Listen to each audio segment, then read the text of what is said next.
मांजरीतील घुले वस्ती गोडबोले मसोबा वस्ती रस्त्याकडे दुर्लक्ष. प्रशासनाने प्रश्न न सोडवल्यास तीव्र जनआंदोलन छेडणार. अमोल नाना तुपे यांचा थेट इशारा. एकीकडे पुणे शहर देशातील स्मार्ट सिटी म्हणून मिरवत असताना महापालिकेत समाविष्ट झालेल्या मांजरी परिसरातील एक धक्कादायक वास्तव समोर आले आहे. मांजरी येथील घुले वस्तीवरून गोडबोले मसोबा वस्तीकडे जाणारा रस्ता अत्यंत दुरावस्थेत असून गेल्या अनेक वर्षांपासून स्थानिक नागरिक नरक यातना भोगत आहेत. या परिसरात तब्बल 15 ते 20 हजारांची मोठी लोकसंख्या असतानाही स्थानिक आमदार, खासदार किंवा नगरसेवकांकडून या रस्त्यासाठी कोणताही हक्काचा फंड दिला जात नसल्याचे चित्र आहे. या वाढत्या त्रासाविरोधात आता परिसरात तीव्र संताप व्यक्त होत असून अमोल नाना तुपे यांनी प्रशासनाला आणि लोकप्रतिनिधींना थेट आंदोलनाचा इशारा दिला आहे. मांजरी, बुद्रुक आणि परिसर पुणे महानगरपालिकेत समाविष्ट झाल्यापासून येथील नागरिकांच्या अपेक्षा वाढल्या होत्या. महापालिका या भागातील नागरिकांकडून दरवर्षी घरपट्टी, पाणीपट्टी आणि इतर करांच्या माध्यमातून कोट्यवधी रुपयांचा महसूल वसूल करत आहे. मात्र या कराच्या बदल्यात नागरिकांना साधे चालण्यायोग्य रस्तेही मिळत नसल्याने आमचा टॅक्स जातो कुठे, असा संतप्त सवाल करदात्या नागरिकांमधून विचारला जात आहे. घुले वस्ती ते गोडबोले मसोबा वस्ती या मुख्य रस्त्यावर खड्ड्यांचे साम्राज्य पसरले असून पावसाळ्यात तर हा रस्ता चिखलाचे आगार बनतो. यामुळे ज्येष्ठ नागरिक, महिला आणि लहान मुलांचे अपघात रोजचेच झाले आहेत. या गंभीर नागरी समस्येला वाचा फोडत अमोल नाना तुपे यांनी थेट प्रशासकीय यंत्रणेला धारीवर धरले आहे. प्रसार माध्यमांशी बोलताना अमोल नाना तुपे काय म्हणाले पाहूया. या रस्त्याच्या डांबरीकरणासाठी किंवा कॉन्क्रिटीकरणासाठी लोकप्रतिनिधींनी आपल्या विकास निधीतून कोणतीही ठोस तरतूद केलेली नाही.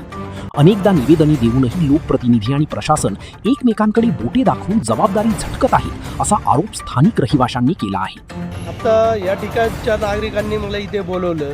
आता इथल्या समस्या सांगितल्या की मोठ्या प्रमाणात पाऊस झाला की ह्या ब्रिज खाली पाणी साचतं. साचल्यानंतर यांना जाण्या येण्याकरता हा मार्ग बंद होतो.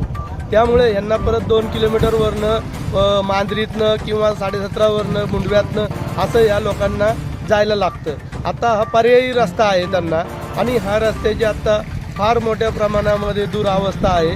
आता जर पाहिलं तर अनेक लोकांनी सांगितलं, कुणाला मणक्याचा त्रास झाला आहे, कुणाला मानेचा त्रास झाला आहे, अनेक शारीरिक व्याधी त्यांना झालेल्या आहेत. त्या लोकांनी त्याकरता मला रोड इथं आणून प्रत्यक्ष दाखवलं काय अडचण आहे काय नाही. मला असं सांगायचं आहे की इथले नगरसेवक, आमदार तसेच खासदार यांनी जर इथं फंड टाकला या रोडला तर 100% हा लोकांकरता रस्ता सोयीचा होणार आहे. आता जर पाहिलं तर इथे हजारोच्या संख्येने लोकसंख्या इथं वास्तव करत आहे. असं असताना त्यांनी कोटी रुपयाचे टॅक्स भरून सुद्धा त्यांना कोणत्याही सुविधा इथं महानगरपालिका तसेच इथले जे काही लोकनेते आहेत ते देताना दिसून येत नाही. त्यांच्या मनामध्ये फार चीड निर्माण झाली आहे की आपण एवढे टॅक्स भरून पाण्याची समस्या आहे, ड्रेनेजची समस्या आहे, लाईटची समस्या आहे, या ब्रिज संदर्भात बी त्यांना अडचण आहे. तसंच इथं जर पाहिलं तर इथं वडा आहे, त्या वड्यामध्ये ओपन केबल आहेत. अनेक त्यांना समस्यांना त्यांना सामोरे जायला लागत आहे. तर त्यांनी मला या सगळ्या समस्या सांगितल्या आणि मी प्रामाणिकपणे सोडवण्याचा प्रयत्न करणार आहे. मी महानगरपालिकेच्या आयुक्त कार्यालयात जाऊन आयुक्तांना सुद्धा हा प्रश्न विचारणार आहे.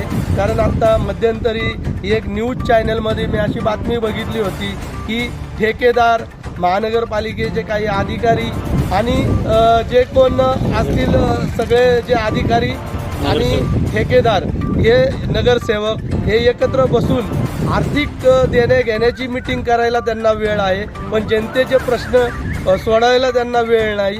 इथे ते झाल्यात मस्त आणि जनता झाली इथं रोड अशा समस्यांमुळं, मूलभूत सुविधांमुळं त्रस्त. आता जर लवकरात लवकर जर या लोकांच्या जर समस्या सोडवल्या नाही तर मी सुद्धा गप्प बसणार नाही.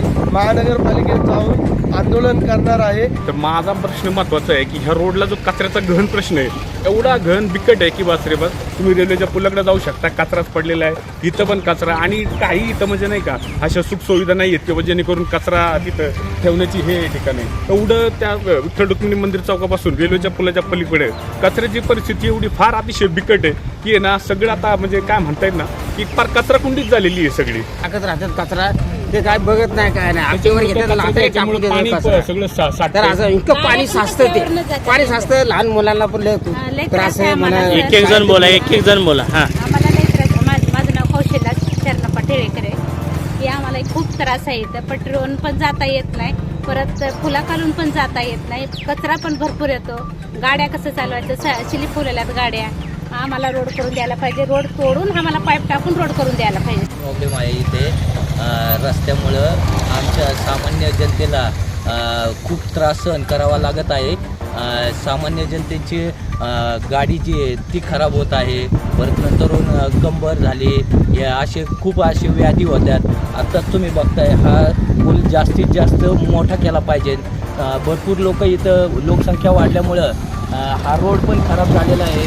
त्यामुळं इथले जे आहे जनता खूप या नागरिक जे आहेत ते याला खूप त्रस्त झालेले आहेत. त्यामुळे लवकरात लवकर शासनाने याची दखल घ्यावी आणि अमोल नाना तुपे यांनी हे खूप असं सहकार्य केलेलं आहे की याची दखल अमोल नाना तुपे यांनी घ्यावी अशी मी विनंती करतो. पाठीमागे जो ब्रिज तयार केला आहे तो ब्रिज तयार केला चांगल्या रीतीने तयार केला आहे, परंतु त्या समोरची जी माती आहे ती पूर्णतः काढली तर संपूर्ण पाणीचा फ्लो निघून जाईल आणि पाणी साठणार नाही. आणि त्यामुळं काय होईल की लहान मुलांना शाळेत जाताना किंवा हे करताना रेल्वे क्रॉसिंग करता येणार नाही आणि त्यामुळं अपघातही होणार नाही. आणि हा पुलाच्या पुढची जर माती जर काढून घेतली तर त्यामुळं काय होईल, पाणी निघून जाईल आणि पाणी निघून गेल्यावर पुलाखाली पाणी साठून राहणार नाही आणि हा साठलेलं पाणी शेजारच्या कॉलनीमध्ये निघून जाते आणि त्यामुळे लोकांना प्रॉब्लेम होऊन बसतो.